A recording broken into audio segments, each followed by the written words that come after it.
প্রিয় দর্শক আসসালামু আলাইকুম, কেমন আছেন? আশা করি আলহামদুলিল্লাহ ভালো আছেন। বরাবর মতন আজকে আমরা চলে এসেছি কুমিল্লা জেলার অন্তর্গত লালমায়াপুর জেলার বেলগুর উত্তর ইউনিয়নের স্থানীয় কৃষক আবুল কালাম সাহেবের আবাদকৃত সূর্যমুখী প্রজেক্টে।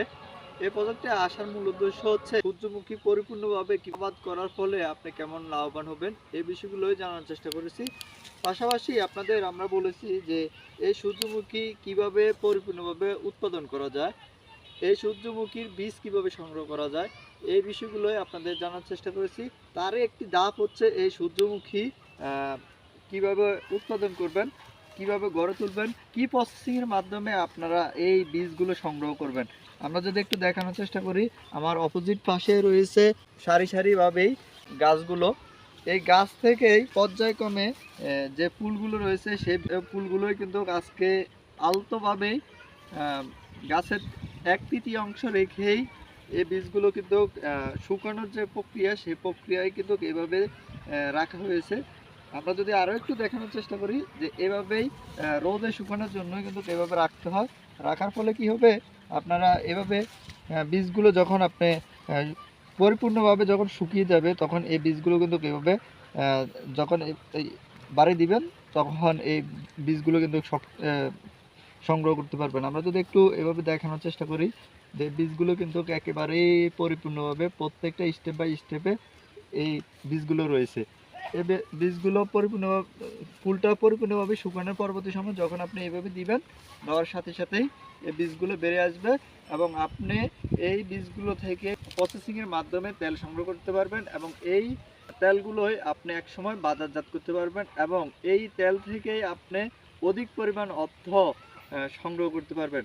আমরা যদি আমার অপোজিট পাশে গাছগুলো একটু দেখানোর চেষ্টা করি, যদি পরিপূর্ণভাবে সরকারি সাজেশন অনুপাতে যদি আজকে আবাদ করতে পারতো আবুল কালাম সাহেব, তাহলে ব্যাপক হারেই এই সূর্যমুখী চাষ করে লাভবান হতে পারতো।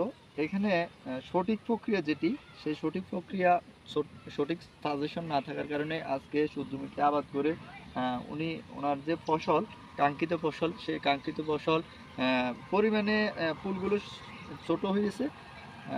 যদি ওনাকে সঠিক সাজেশন করতে পারতো উপজেলার যে কৃষি কর্মকর্তা, উনি যদি পরিপূর্ণভাবে ওনাকে সাজেশন করতো তাহলে গাছের আকার ভেদে যে স্থানে এই গাছগুলো থাকার কথা, যে স্টেপ বাই স্টেপ গাছগুলো লাগানোর কথা, একটা গাছ থেকে অন্য একটি গাছের যে যতটুকু দূরত্ব থাকার কথা, এই সাজেশনগুলো যদি দিত, পর্যায়ক্রমে কি কি সার এবং কি কীটনাশক দেওয়া প্রয়োজন ছিল সে বিষয়গুলো যদি তাকে সাজেশন করতো, তাহলে আজকে উনি চাষাবাদ করে অনেক লাভবান হতো এবং নতুন যে উদ্যোক্তা রয়েছে তাদের মনেও সাড়া জাগাতে পারতো।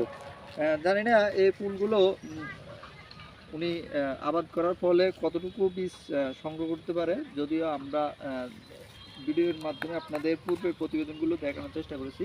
যে একটি ভিডিওতে আপনাদের আমরা অবশ্য দেখানোর চেষ্টা করেছি খুবই হতাশার কথা কিন্তু উনি আমাদেরকে জানিয়েছেন যে ওনাকে কোনো রকমের প্রণোদনা বা ওনাকে কোনো রকমের সহযোগিতা এই কৃষি কর্মকর্তা যারা রয়েছে তারা করে নাই এবং তাকে কোনো রকমের সাজেশন করে নাই। তো আমরা ইতিমধ্যে ওনাকে বিভিন্ন ধরনের পরামর্শ দিয়েই আমরা কিন্তু এই আবারটুকু করানোর চেষ্টা করেছি এবং উনি করেছে। এবং ওনার যে হতাশার কথাগুলো সেগুলো আমাদের যে প্রতিবেদন রয়েছে সেই প্রতিবেদনের মাধ্যমে আপনারা দেখতে পাবেন। তবে আমি একটু আপনাদের বলে রাখি যে এই বীজগুলো যদি আপনারা কেউ ওনার থেকে নিতে চান তাহলে নিতে পারবেন। আমি অবশ্য ওনার নাম্বারটুকু আপনাদের দিয়ে রাখবো।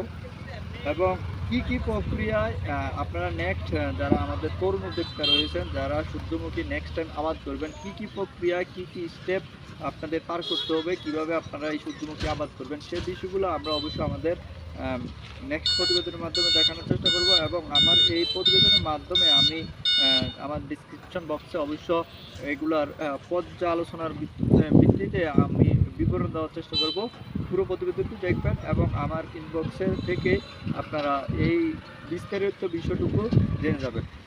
আমি একটু যদি আপনাদের দেখানোর চেষ্টা করি যে বীজগুলো আসলে কেমন হয়, বীজগুলো কিভাবে থাকে, বীজগুলো সাইজ কেমন।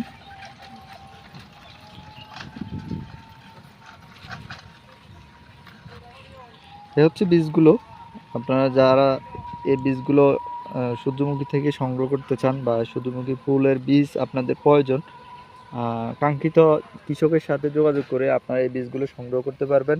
আমার প্রতিবেদনটি যদি ভালো লাগে আপনাদের, অবশ্য এই প্রতিবেদনগুলো অন্য যারা তরুণ উদ্যোক্তা রয়েছে, যারা আধুনিক চাষাবাদের সাথে জড়িত বা আধুনিক চাষাবাদ করতে আগ্রহ, তাদেরকে শেয়ার করে দিবেন। কেননা আমার এই প্রতিবেদনের মাধ্যমে এবং আমার এই চ্যানেলের মাধ্যমে আমি দৈনন্দিন চেষ্টা করি যে যারা তরুণ উদ্যোক্তা রয়েছে, যারা আধুনিক কৃষিকাজের সাথে জড়িত হতে চাচ্ছে, তাদেরকে আমরা উদ্বুদ্ধ করার জন্য।